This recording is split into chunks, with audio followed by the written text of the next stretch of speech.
Shady, here's the question I got for you, and this is really a question that impacts all of the sports world. Mike McCarthy, Super Bowl winning head coach. Hard to do, there aren't a lot of them. But Dak Prescott, $160 million quarterback, one of the faces of the National Football League, top 3 quarterback in the NFC.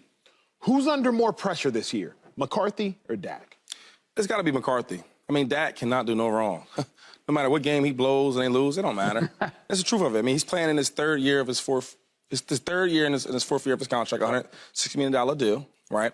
You know, they add players like Brandin Cooks to help the offense out. You got C.D. Lamb on the other side, all-pro wide receiver, right? You got Tony Pollard in the backfield, who's a hell of a running back, Pro Bowl last year. Yeah. And then on defense, they bring in Stephon Gilmore. I talked to him last weekend. He's all excited about the Dallas. But anyway, so you bring all these pieces. You bring Stephon Diggs to a really, really good defense, top 5 Gilmore, defense. Yep. That's Stephon Gilmore, yeah. So a top 5 defense. So I'm thinking like, man, if they don't win, who's going to get blamed? It can't be Dak. Because we've seen time after time where Dak had let them down when they lost, and they find a way to escape out of it and blame somebody else. So it's back to my default. Yeah. So you should ask a question like, my default, I got to give it to Mike McCarthy. I agree with you, but for different reasons. I think Mike McCarthy's under more pressure because who is Mike McCarthy is under way more fluctuation and way more flux than who's Dak Prescott. Dak Prescott is an above-average quarterback, not elite, not bad, he's above average. But who's Mike McCarthy? We keep heralding him as a Super Bowl winner, which he is. But I always think, like, who are you without your best?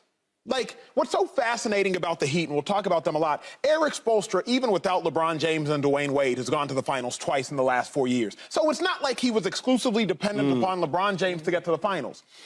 But McCarthy without Aaron Rodgers, he ain't been all that. He wasn't all that. When Rodgers got hurt in 2013, Shady and I played against them, Scott Tolzien and Seneca Wallace. I think the Packers won 6 or 7 games. Fast forward to 2017, I believe it was. Brett Hundley takes over, starts 9 games that season. Packers, once again, they win less than 8, less than 9 games. So without Aaron Rodgers, I don't know who Mike McCarthy is. It's time for him to prove it to me. That's why, Joy, he's under more pressure, because I think his reputation can move drastically more than Dak Prescott's.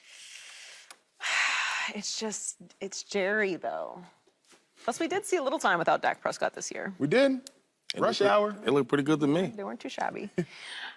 It's hard to imagine Jerry making a big move. I'm, by default, also going to go with McCarthy because it's just, it's easier to move off of coaches than it is off players.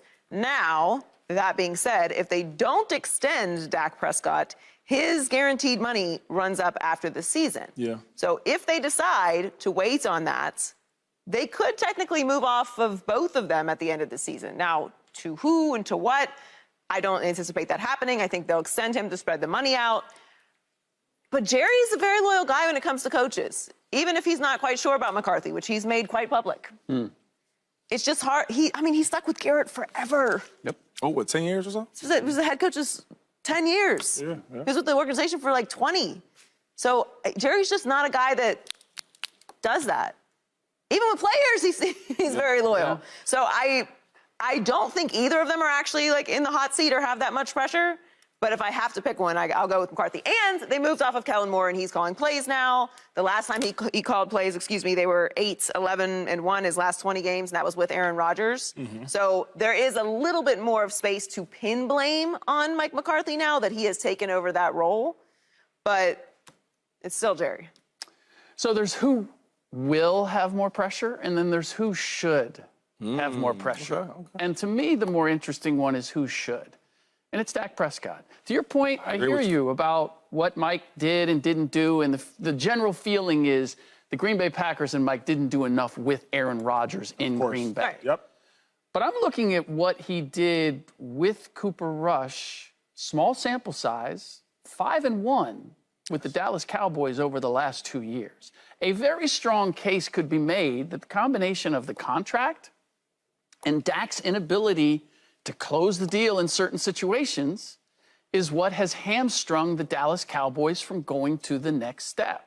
And so the quarterback is just, I think, and we can look at what Sean Payton is and was with the New Orleans Saints, his ability to get the most out of every quarterback that comes along, but you can only go so far if your quarterback isn't all that, and where we put the bar for the Dallas Cowboys, I think a real strong case can be made if we take out the fact that Jerry Jones is the owner, that the real hamstring here is not Mike McCarthy, because as he's demonstrated, I can get there. I mean, he's got there. Has Dak Prescott got there? Here's a question. We don't have a ton of time for it, but Shady, I'll ask you first. I've had this conversation with the coach in the last 48 hours, head coach of the NFL. He mentioned this. When you think about value, you got to think about who's harder to replace. I would suggest Dak Prescott is harder to replace. I would think he's probably the third best quarterback in the NFC. You could argue anywhere from second to fourth. After Jalen Hurts, then it's, do you like Matthew Stafford? Do you like Kirk Cousins? Do you like Dak? Do you like Carr? Whatever. Yeah. I think that Dak is harder to replace than McCarthy is.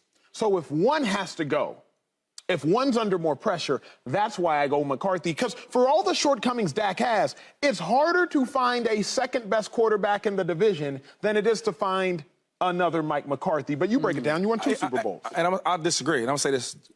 Lately, man, for whatever it is, we've been finding quarterbacks. You talk about Dak Prescott, I mean, they replaced Tony Romo.